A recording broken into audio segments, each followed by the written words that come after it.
Connie Shaw, welcome to The Next Generation. Hello, thank you. You're 20 years old. You're a girl. I'm guessing you're an ardent trans rights activist? Well, in fact, I'm not, but I used to buy into gender ideology. I was never a trans rights activist, but I was all for what people meant, or what I thought they meant when they said trans rights are human rights. And I've come to realise that what that phrase means is not what I thought it did, because I'm not aware of any rights that trans people don't have that other people do. And what it actually means is rights to have things that will infringe on other people's rights. Like what? Such as access to single-sex spaces, and that's essentially it, and access to unnecessary and harmful medical care. So you were a presenter on Leeds Radio? Leeds Student Radio, I was, yeah. What happened? So I joined Leeds Student Radio in February this year, so it was the second semester of my second year, and I was selected as a presenter on the first series of Politics Hour. It was the pilot series, and I was also on a breakfast show, and it was great. I loved it. Student Radio became my life. I ended up being awarded Best Newcomer, which is a really big deal within the station. They take their awards very seriously, and it's great. And it was an honour to get that award. And at the Student Radio Association conference, which Leeds hosted in April, I was also recognised at Demo Factor, which, again, it sounds ridiculous, but amongst student radio, it's a massive deal. And it was a massive success for Leeds Student Radio, and it was Callum MacDonald gave me a golden buzzer at Demo Factor, and he works for Times Radio, so that was massive. And then I was elected as the daytime editor for the next academic year, so for my final year, and that meant that I'd be overseeing Politics Hour, LGBTQ Hour, Women's Hour, Safe Space, and But Where Are You Really From? And I started that role in September, and since then it's been a bit of a roller coaster. What comes next? Well, actually, over this summer just gone, it was quite a big turning point for me, because I would say that's when I peaked in terms of my views about gender and gender ideology, and transgenderism as a concept really changed.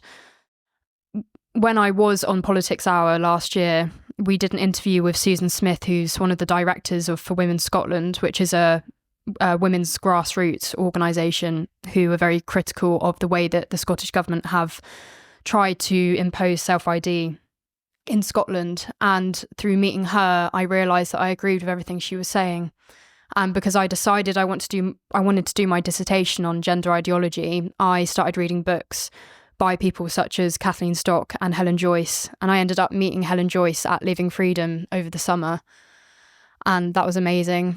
And then the thing that really made me feel angry about this topic was when Tickle versus Giggle happened in Australia. What was that, for anyone that doesn't know what that is? So that is a case that happened in August, I think, and a man who identifies as a woman who goes by the name Roxanne Tickle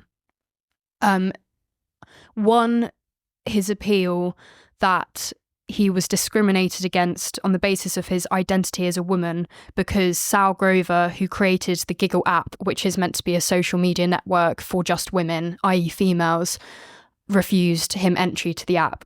And it was the second highest court in the land in Australia decided that he was discriminated against and that he should be recognised as a woman. So currently in Australia, it is illegal to bar men who identify as women from single-sex spaces, but that's going to the highest court in the land.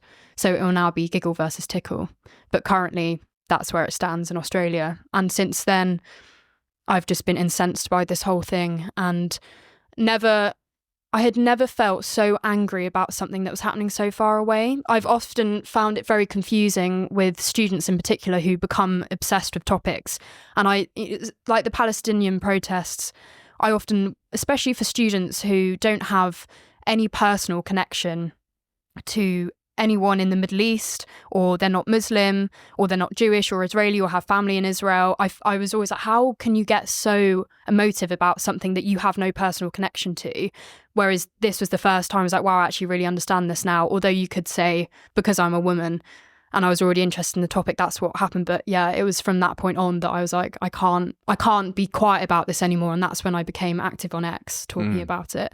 Well, you say it might be because you're a woman, but the reason I give you the intro and give you that assumption that I know isn't true about you is because the stats show that the vast majority of young girls are going ever more liberal, and the young boys, interestingly enough, are going more conservative. So actually, I don't think it is because you're a woman, because then you'd be in the majority that are pro-trans. What do you think it was specifically that made you have such a vehement change of heart and want to do your dissertation on the topic? To be honest, and I've tried to pinpoint the moment where I really started questioning it, and I think it first happened when at school, it was the end of year 13 in Pride Month, because I ran with my friend the Feminist Society in sixth form, and my school had a podcast and we did a Pride Month special where I interviewed someone who was my friend, and they were transgender, female to male, or a female who wanted to identify out of being female.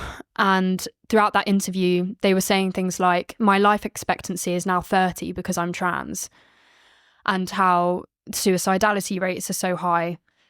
And this person was clearly in so much distress, and it was really upsetting. And I felt extreme empathy, well, not empathy because I couldn't understand, but sympathy at least. And I remember walking out of that and then speaking to another friend, and I just said, I don't understand this, because we're trying to move away from gender stereotypes. So firstly, if you do feel like you're in the wrong body, why would we encourage that idea that it is possible to be born in the wrong body if we're trying to move away from gender stereotypes? And I think that was the first time that I thought, hang on a sec, this whole thing is exactly the reverse of what feminism has been trying to do from the start.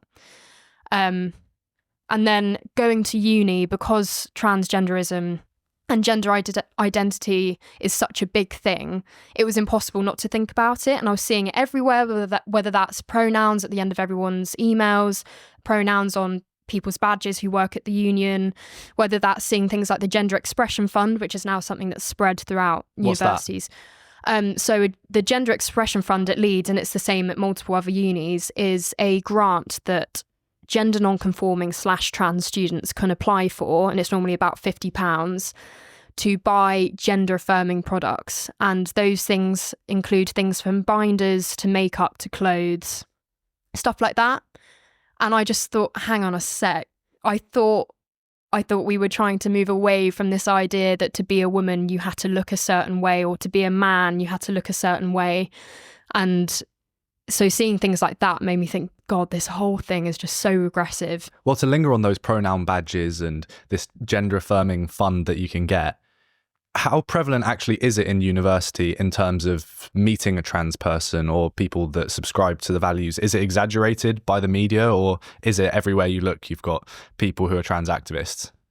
Well, the thing is about trans activists is you obviously can't tell by looking at someone if they're a trans activist. I mean, there are a lot of gender non-conforming students at university. That's just what young people do. But speaking to them?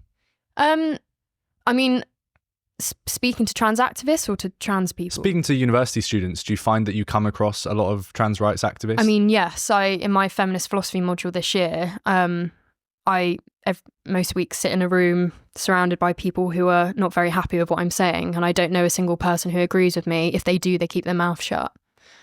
So yeah, that's quite uncomfortable, but I can't go back now. I've said it all online and everyone knows what I think. So yeah. You've got your initial philosophy on trans rights, then you have this change of heart. You're still presenting Leeds Student Radio. What comes next? So because of what happened over summer, and I really wanted to talk about these issues, I started my own podcast. And the second episode, I did an interview with Charlie Bentley-Astor, who is a commentator and a free speech advocate. But for the purpose of my podcast, we were focusing on the fact that she is a detransitioner and a desister from gender ideology. And we spoke about her experiences on puberty blockers. She was on them for 4 years, and she now has osteoporosis in her spine. She doesn't know whether she'll be able to have children. And after that episode, there was I knew there would be a lot of, and I made the teaser clip a very sort of emotive clip. It was a clip of her saying, people talk about happy trans people, and she was like, I don't know happy trans people, like there aren't any. And I knew that would get people riled up or want to listen to it. And people were resharing that. One person said that feeling when you get a far right podcast on LSR before GTA 6. And people who I didn't know were showing me things that they were seeing on group chats, people saying that obviously I'm just a TERF, I'm far right. Someone compared me to a rape advocate. They suggested that people who were defending the podcast, would you have that same logic if a rape advocate could have a sensible and polite conversation about rape? Would you still argue that that should be platformed? So yeah, I knew that people were upset about it, but I liked the fact that people were talking about it. And basically I got a lot of free publicity. The first scary thing that happened that made me think, okay, maybe I need to put damage control in place, was that my friend who helped me edit the podcast, he put so much time into helping me that I just credited him in the caption of the Instagram post where I advertised it. And he got an official warning from a separate society telling him that he must disassociate himself from me, or if not, there would be further measures taken. So this is a separate society. Yeah. And they're saying he doesn't have to be he can't be associated with you. My work, yeah. Did they give a reason why? Not that I'm aware of, but they might have. But as far as I'm aware, they came as a group, came to the decision that it was the right thing to do to let him know that he should disassociate himself from me. And he had nothing to do with the content. He just helped me edit. So guilt through association. Mm-hmm. What comes next? Do you keep on doing the podcast? Yeah, I kept doing the podcast. I managed to secure press passes for LSR as in Leeds Student Radio, to go to the Battle of Ideas, which is the Freedom of Speech Festival put on by the Academy of Ideas and Claire Fox. And the station advertised the Battle of Ideas because we were given press passes to go. And at the conference, at the festival, I interviewed Andrew Gold and I also interviewed Graham Linehan. And as a result of that, Graham Linehan also published an article that I wrote for his Substack. And then shortly after that, I was told that I had been suspended based on allegations of misconduct and breaking the code of conduct of LSR. But I wasn't told exactly what I had done. They just said the allegations come as a result of your social media, Substack and media productions. Could it be something to do with Andrew Gold and Graham Linehan? Who are these people for anyone that doesn't know? And why did you choose to interview them? Well, Andrew Gold, because I love his podcast. And that was something else that happened over summer. I discovered Andrew's podcast on heretics. And so I was listening to people who had these views and sort of convinced me. The doubts I was having in my mind were sort of affirmed. And I also wanted to interview Graham because he's obviously the most notorious, described as anti-trans activist, but in my mind is just a women's rights activist. And so he's the most cancelled man ever. I wanted to speak to him about that. And so that's why people were angry, because for a lot of people, they would just think that I was basically sat next to the devil. I can assure you he's a lovely man. So you've got the committee, they disagree with the choices that you've made. Well, no one ever said anything to me in person. I'd had a very brief discussion, well, not a brief discussion, but quite a heated debate with someone in the committee after something happened in a club toilet where a man was in the toilets at a club, and I posted about that online and it got a lot of traction. And the day afterwards, I was talking about it with someone and we had quite a heated discussion. And then at the end, they said to me, just because we disagree doesn't mean we can't be friends. And I was like, great, of course. I would never assume otherwise. And so no one ever said anything to my face, and it just came out that I'd been suspended. I don't know who the complainer was. I don't know exactly what prompted them. I'm sure they don't like any of my work, but I don't know what specifically it is. And I still don't know what specifically it is that I've done wrong. It's so hard to wrap your head around this because it's all very much ghosts floating in the distance. You don't know who's saying it or necessarily why they're saying it. Have they given you any reason since this has all unfolded? No, I mean, even the student union who investigated me when I asked them, could you please specify? And they said that they couldn't, and they refused to give me any more information. Well, break this down for me. How does it work with a student union investigation into this? Well, it seems that they don't even know themselves. And that's part of my appeal, that the entire process was improper because they didn't follow their own guidelines as per their policy. So it was one big mess, basically. And they invited me to an interview, and I went to that interview. And that interview, my view, and the minutes are all there to see, it was an interrogation into my gender critical views, even though they said this investigation is not about your right to hold and say gender critical views. They then followed that up with, how do you maintain an inclusive environment when your choice to publicly post your views makes some people feel unincluded? Who attends that meeting? Is this something that gets hosted by students in the student union, or they're members of staff as well? They're members of staff, but they're also basically students. So they're either people who've just graduated, or they're taking a sabbatical to fulfill their role in the student union. The people who were, I would say there was a conflict of interests in some of the people that were taking the investigation. How so? I don't want to say that, just because I've been told not to mention individuals. Okay. Yeah. Okay. You've got the student union investigating you, and your show's been pulled. No, so my podcast was completely separate from LSR. That was a conscious choice, because I knew that I didn't want to put them in a difficult position, because when you walk into the office at LSR, the first thing you see is a huge Pride Progress flag behind the desk. It's obviously they subscribe to gender ideology and stuff like that. So I didn't want there to be any unnecessary things like this happening. So I made sure it was separate. It had nothing to do with LSR. But because that was my committee role, essentially my role meant that I couldn't even do something separate from LSR that might disagree with their values. Right? Why is it that they can do this to you and give you what seems to me as a very unfair investigation that, like you said, is just an interrogation? Whereas, I mean, I can imagine they don't do this for every person that has a podcast at LSR. Well, no, but very few people are saying things that are contrary to the status quo. I mean, we have had issues about Israel-Palestine. So it's a few weeks into the term, we were told on Politics Hour, before my presenters were going in, I asked them, so what are you guys talking about this week? And said, they listed off a few things, including Israel-Palestine. And we were told by the station manager, oh, no, don't talk about Israel-Palestine for now. And I was like, what? It's Politics Hour. And basically because there had been complaints that it wasn't impartial. And so I emailed the union to check that this was correct, because I hadn't heard anything official.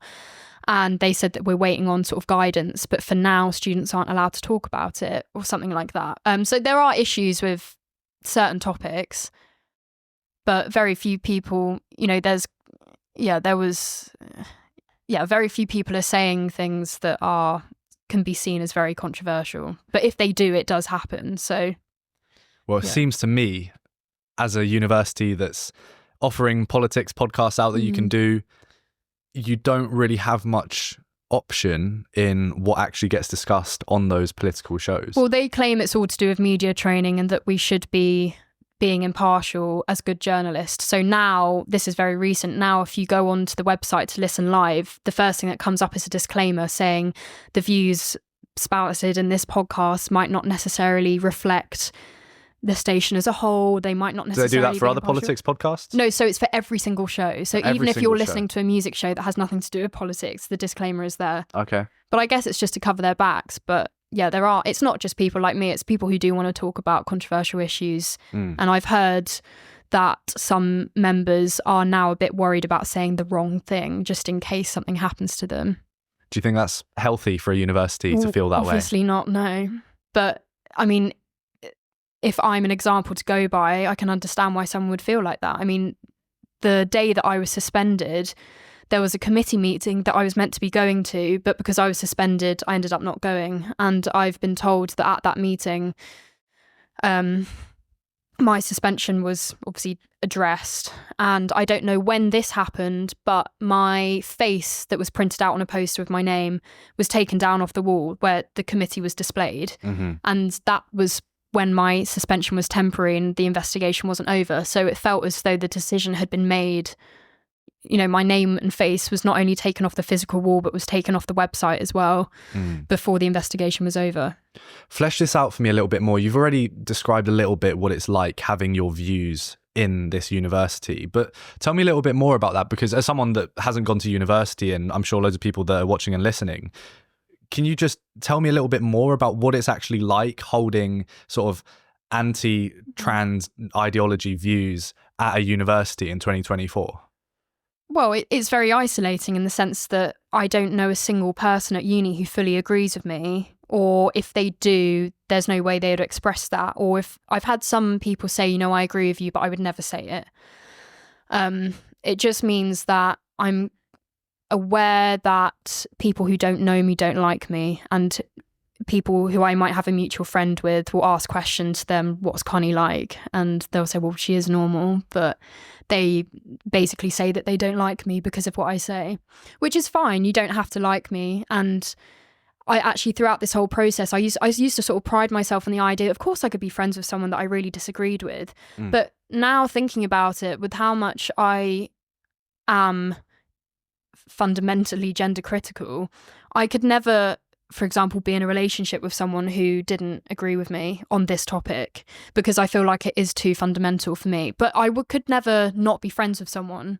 But I can sort of understand, maybe for someone, if someone had a really abhorrent view, that would make you want to distance yourself. And people see my views as being abhorrent. So yeah, well, you don't have to be friends with someone that you don't want to be friends with. But the key difference is that you should always respect their right to have that opinion. Yeah. And it seems to me like that's the bit that they're losing out. Yes, yeah, it is. I mean, I had a seminar the other day where we were talking about trans stuff, and we were talking about what it means to pass as a trans woman.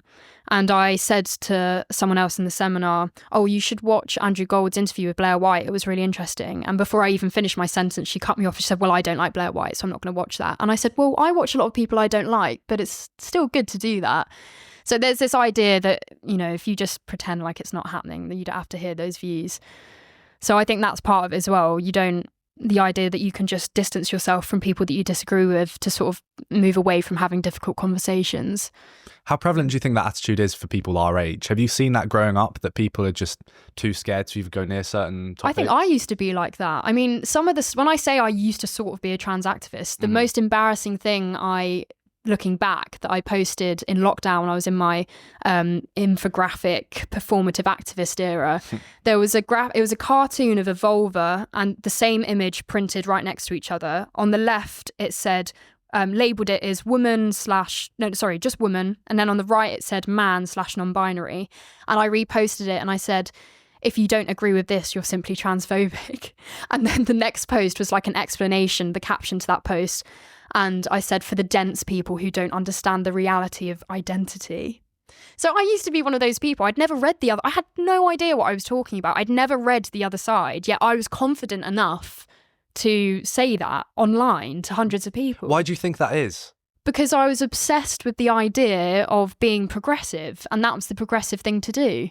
I liked the idea that I was doing the right thing, and that was, I was doing it at my own expense. So at school, people would call me a feminazi, and I was a massive snitch because I had this feeling inside that I had a duty to call out things that were wrong. And looking back, I don't regret that in the sense that was just part of my character. But there are things that I look back, my attitude is the same, but my views have changed a lot. So, yeah. Well, I think that's the thing that no one really speaks about in this whole culture war, fucking trans era, that people don't, 99% of the time, they don't do bad things or whatever you want to call it out of spite for other people. They do it because they think it's what's going to bring the most human flourishing and what's best for people. So you've hit the nail on the head that your attitude hasn't changed, but your views have.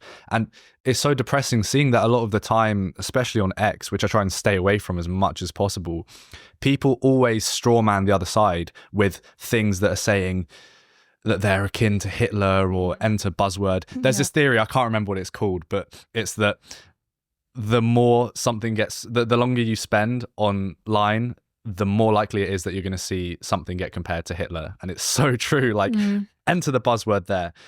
I just don't know how we get out of that. And it frustrates me that everyone strawmans the other side. And there's not this recognition that You disagree with me, but you're working towards what's best for people. I disagree with you, but I'm working towards what's best for other people.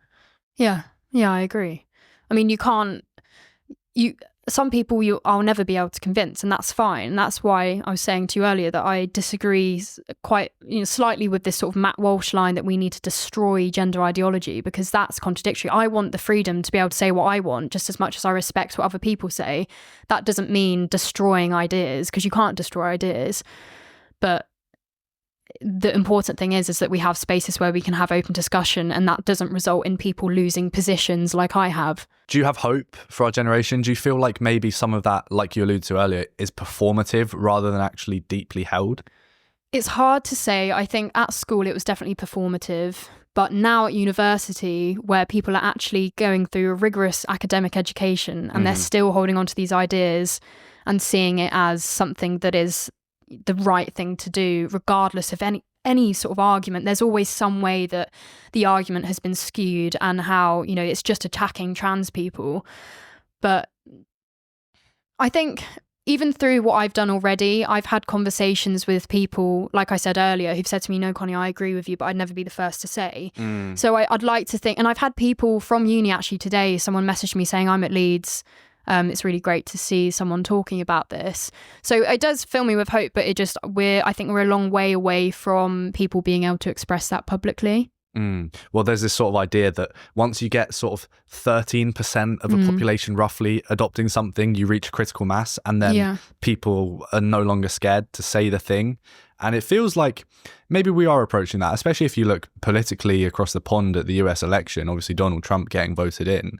Feels like maybe things are turning. Do you feel like we're past peak woke? We're definitely at the peak, I think, going downhill. But the issue is that things like Blue Sky mean that now, not only do people not want to have the conversation anyway, like on X, just blocking people and stuff like that, but now we have separate platforms for people like The Guardian who don't want to be criticised or called out with community notes when they're saying something that isn't true. So they've now gone onto a platform where they can say what they want without being criticised, surrounded in their own echo chamber. And as much as I love X, I'm very aware that it's now, because of Blue Sky, it's now turning into an echo chamber. But luckily for me, I'm not just in that echo chamber, because when I come offline and I step back into campus, onto university, I'm in their echo chamber now. So I don't worry about it as much. But online, it's definitely an echo chamber. Do you think it's really an echo chamber because of Blue Sky? It feels to me maybe like the right and people that are anti-trans. I'm not saying that all people on the right are anti-trans, or that all people that are anti-trans are on the right, but that sort of cohort of people that get lumped together, it feels like these echo chambers have maybe appeared from their own doing. Yeah. I guess it's hard to say, because not one person can fully look. It depends what your feed is showing you. So to me, I feel like I'm in an echo chamber, but I know that there are the other side of the argument. Because of what the algorithm's doing, it means that they only really see their side. I mean, because of what Elon's doing now. I mean, I love what Elon Musk's done for X in terms of free speech, but I do have an issue now of him sort of putting whenever you refresh your page and his post is first, and now he's working in the Trump administration. Like this is now sort of a government mouthpiece, so it is tricky to balance. But I do agree that it was already an echo chamber. It's now being made even worse. Yeah, but I think this is just the problem on the whole, is the technology. And actually, if we zoom out and look at whatever the fuck the platform is, with this technology, people allude to it as the public square. Twitter's the public square. That was the buzzword fucking sentence for a while. I don't know if I agree, because, and I said this at the Battle of Ideas, if you said half the shit that you say on Twitter in real life, you get punched in the face by someone, at least the way you're saying it. I think that a lot of, and I'm not saying you, but just people as a whole, they purposely phrase things to be very inflammatory, to get views, to get clicks, and that's where the incentives lie on social media. It's to be as inflammatory as possible. And I don't see a way out of that unless you change the fundamentals of the platforms to encourage more open dialogues that are maybe a bit more drawn out and boring, but important nonetheless. Yeah, I'm just very cautious of policing people's speech. I mean, that will be the argument, perhaps, that the student union will come back to me, that they don't have an issue with me saying my views, but it's the way that I've said it.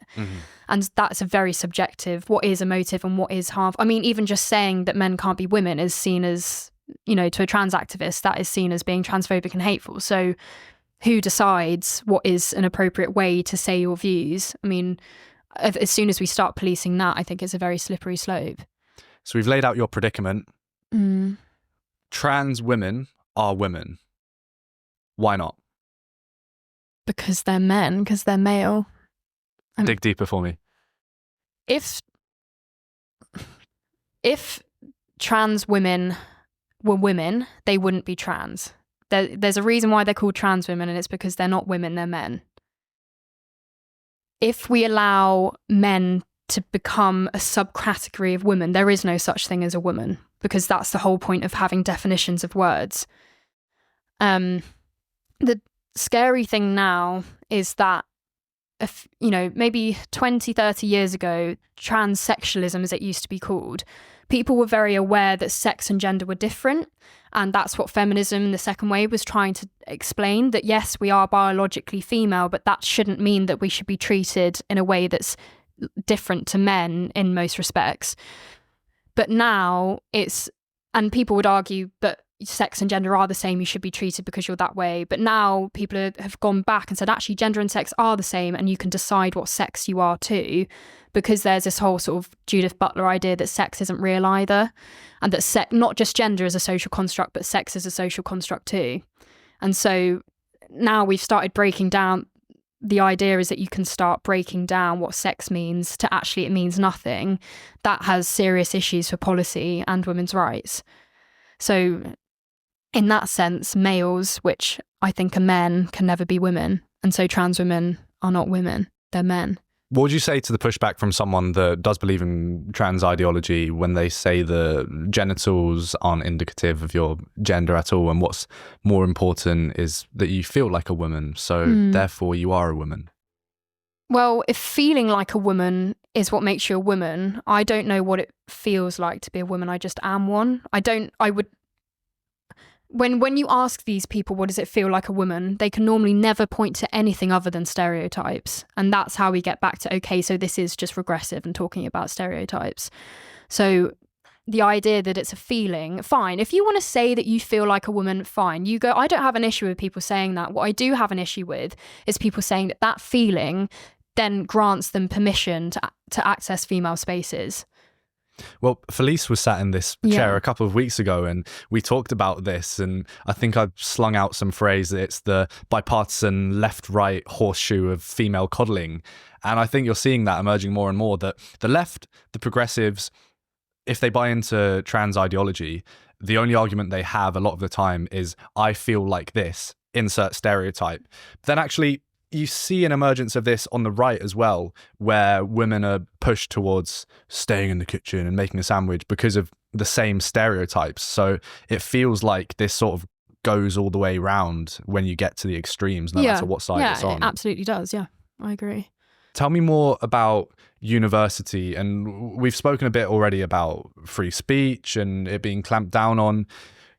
Do you feel like that's just absolutely baked into the system in terms of not being able to disagree? Because before, a lot of people, I've sat in on a million different trans interviews or free speech interviews when I was producing Trigonometry. And the key thing that people always say is that before, it was encouraged to disagree with a teacher and have this robust discussion, whereas now that doesn't seem to be the case, as you've already told me. Well, interestingly, and I don't know whether this is the same at different universities, but there's a policy that says their trans inclusion policy for academia is that trans people will not be painted in a negative light, and that there'll always be like we need to respect trans people's lives, make sure they're presented in a positive light, to make sure we avoid transphobia and prejudice. But I don't understand what the scope of that means, because then that could mean that gender critical views as things that can't be expressed in academia at university. So in that sense, it is baked into policy, in my opinion, because if we're not allowed to paint any trans person in a negative light, that means we can't talk about the fact that 60% of trans women in prison are in there for sexual violence. I mean, that's not saying that all trans women are sexual predators, but it is a fact that 60% of trans women or men who identify as women in prison as of April 2019, it's on a paper that was submitted as evidence to a parliamentary committee. That is government data. So if we can't even talk about that because that could be seen as painting trans people in a negative light, then we can't have proper discussions. So in that way, it is baked in, I would say, from my interpretation of the policy. And to ask you frustrating questions, but to just keep on probing into this, what would you say to someone that just says, I mean, I'm a man, I feel like a woman, I want to be a trans woman, I don't really feel a need to go into their changing rooms, I'll use the disabled toilets or gender neutral toilets or whatever, and I don't feel like I'm doing any harm. What's the big deal, really? Should they just be allowed to let live? Of course.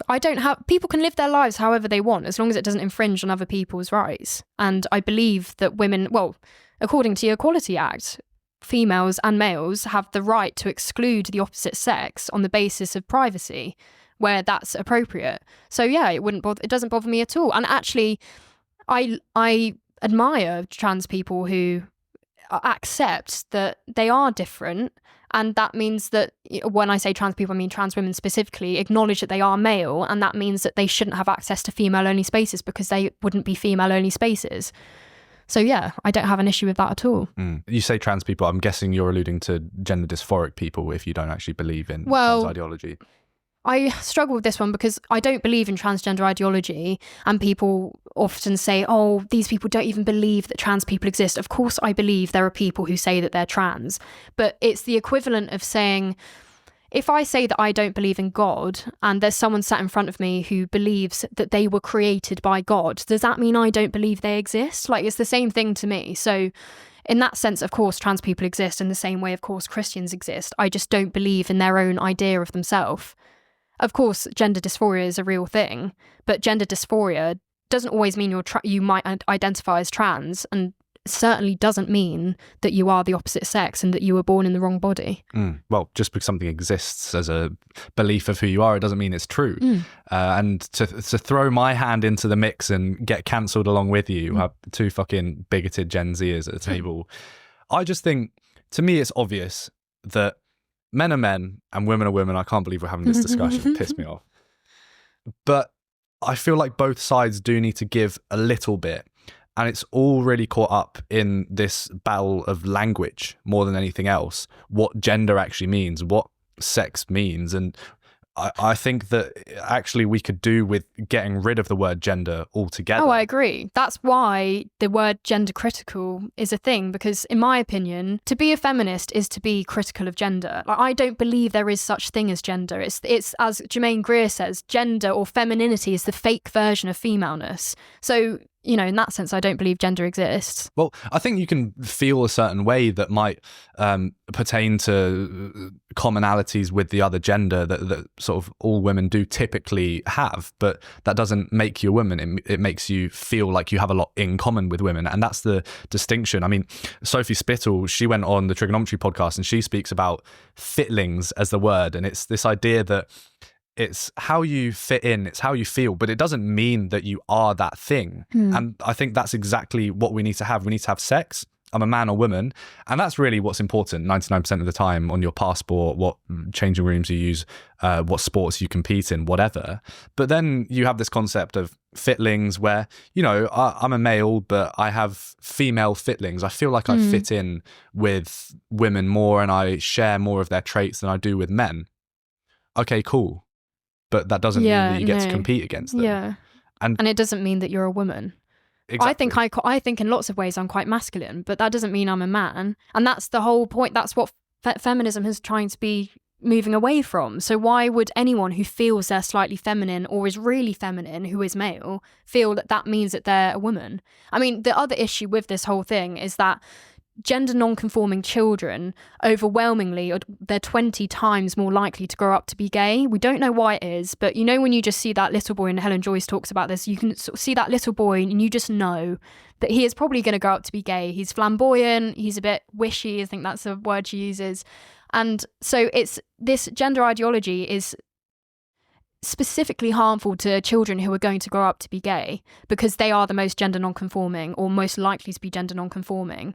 So in that way, it is the idea that LGB is paired up with the T is just so ridiculous, because they are transing the gay away, like the LGB Alliance would say. Well, that's what happens when you go about using these stereotypes, is that certain groups get caught in them and then transition, like gay people. I mean, there's the evidence. I mean, Hannah Barnes's work on the Tavistock Clinic, the amount of reports there were from clinicians who would have parents come in with their kids who would openly be homophobic and say, oh, I'm so glad that they're trans and not gay, because they would rather have a trans child than admit that their child is just gay. I mean, it's there to see on the table. I don't see how anyone, if you can say that you're a LGBT ally, well, you can't really be both, in my opinion. No. What would you say to someone that says, just use my pronouns, my preferred pronouns, it's not that big of a deal? See, I'm still not sure where I stand on this, because I understand that it's unnecessary to upset people. Like, it's not nice to upset people, and if that's really going to upset someone, then fine.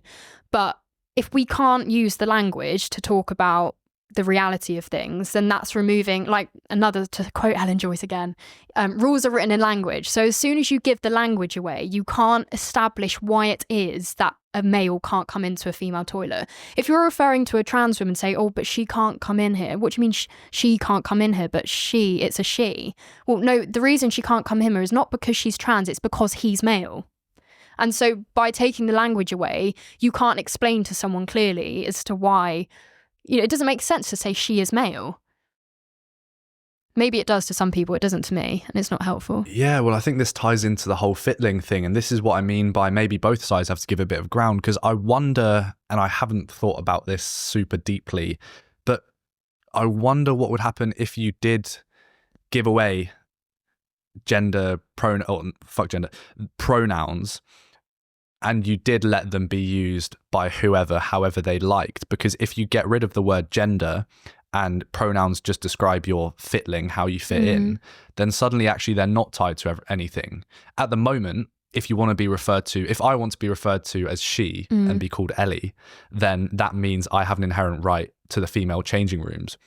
Whereas actually, if you sever the link between pronouns and sex and say that pronouns are just how you feel, then if I feel more feminine, you can call me she without giving me the right to go into female toilets. And this used to be the case. So gay men have historically sort of had this thing where you call each other she. But they never claimed that they were women. But now it's turned into this thing that, for trans women especially, and it's much harder for a trans woman to pass as a woman than it is for a female who wants to identify as a man who's been taking testosterone, because testosterone is such a powerful drug. If you've already been under the influence of testosterone, it's almost impossible to reverse the effects. So the power of having the language is so important for trans women especially.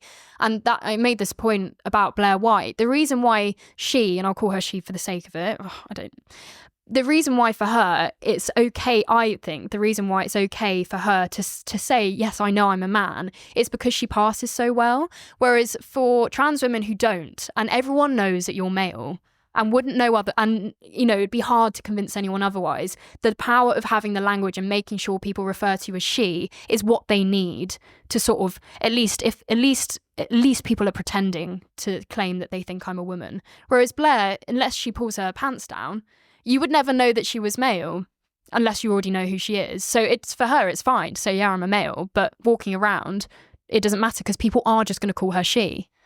It reminds me of these guys that pretend to be alpha males and they have to keep on saying that they're an alpha male and that they're the champ. It's like, who are you reminding? Yeah, if you have to keep reminding people what your preferred pronouns are and what you think you are and what other people should refer to as, that's very telling of, there's a reason why this is so difficult to get around pronouns, because humans can recognize sex in an instant. Investigations and experiments have found that. So it is really confusing for a human to try and get their mind around the fact that you're obviously sat opposite a man, but they want to go by she, and that's because they want you to treat her as a woman, whatever that means. Yeah, well, there are so many distinctions that come to mind. An interesting one that springs there straight away is that even men can smell a t-shirt that was worn by a woman and they can tell what stage of her period cycle, whatever, the menstrual cycle, that's the word, she's in. So there's a million different things that mean that people can distinguish straight away. We're running out of time, but before you go, I do want to ask you again, I've played devil's advocate a lot this interview, and I think it's important to do that.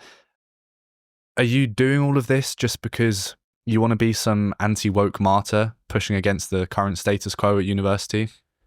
I mean, if I did, then I think that would be like...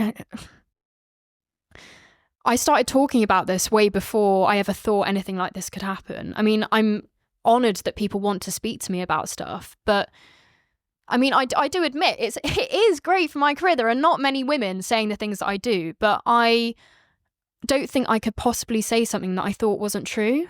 And I think I can't, like I said earlier, my attitude has not changed from when I was the age of 11 to 18, that I call out things that I think are wrong. And so if anyone thinks that I'm just doing this because I know it's going to get some likes on Twitter, then, you know, you can think that if you want. But if you really think after all of this that I don't believe what I'm saying, and also I think I do come from quite a strong position in the sense that I did used to believe in it and I've changed my mind. And it's lost me friends. I mean, you know, someone that I'm seeing has been told that their friends have advised them not to see me anymore. Like, it has real life consequences. And if I really didn't want it to affect my life, then I don't think I would be sacrificing all my relationships and friendships for something that I didn't believe in. Final question. Are you hopeful that things are going to change in our generation? Or do you think that these beliefs are going to keep on being pushed and people's opinions that disagree with their own are going to keep on being hushed away? I mean, I think it will be a while before we get to the point again where people can have completely open conversations. And I think a lot of this has happened because of social media. It's very easy to get caught in an echo chamber, and also you can hide behind a screen and be anonymous. But I do see, and I see it in real life, that especially young women can have their minds changed. But we have to break this idea that you just have to be kind. And I think that's what I used to feel like. And I can see it in young women around me that they're very conscious about being empathetic and kind towards people. But, you know, so as soon as we break that sort of idea that girls have to be kind to each other, I think it will be a lot easier to have open conversations. Yeah, well, I haven't had someone on the show yet that's so close to me in age. And one of the things that I've been speaking about so much in the last few weeks is that it seems to me all of my friends, all of the people I know, and this isn't a criticism of them necessarily because it's empathetic, but they are exactly that. They're empathetic, which they think means agreeing with someone no matter what and letting them do their own thing. The amount of times I've heard someone say, "Oh, it is what it is ridiculous. And I feel like there needs to be a serious narrative shift to actually, you know, just because you disagree with someone, it doesn't mean that you don't like them. And actually, a lot of the time, when you disagree with your friend or when you tell them something, it's because you love them and you want the best for them. And right now, it feels like what people think is the best for people is letting them keep on with their self-destructive behaviours and leave them to it. I agree that I come across a lot of people who say, I just don't want to get involved because I can't be asked to have these conversations. They don't say it, but they just don't want to have to. They're like, oh, let's not get political and stuff like that. So in that way, yeah, I do see that I just let people get on with their lives. And that's often a thing that's put back to gender critical feminists. Just let trans people just want to live their lives. Fine. But at the end of the day, what were we just gonna, at what point, because we all thought the tide would turn when it came to sport. And this summer we had a male punching a female in the face, and people are still defending that, even though there's loads of evidence that we are very certain that this person is male. So, you know, at what point is the tide going to turn? How long are people just going to be happy to watch things just happen? And unfortunately for men especially, often they can't feel empathetic towards an issue until it happens to their girlfriend or their mum or their sister. And it's like, you have, well, imagine if this was your sister, and that, oh yeah, actually maybe I wouldn't like that. So, well, why can't you just be empathetic to a fellow human who happens to be female? So yeah, I do see that attitude a lot, just sort of being like not bothered and letting people get on with it. But there are always going to be people like that. I mean, you can't force people to care about things. Connie Shaw, thanks for coming on The Next Generation. Where can people find more of your bigoted work? You can find me being a bigoted Nazi on X. I think it's _Connie Shaw. And my podcast is called The Fringe, in speech marks like that. You can find it on Spotify or Apple Podcasts or anywhere. So yeah.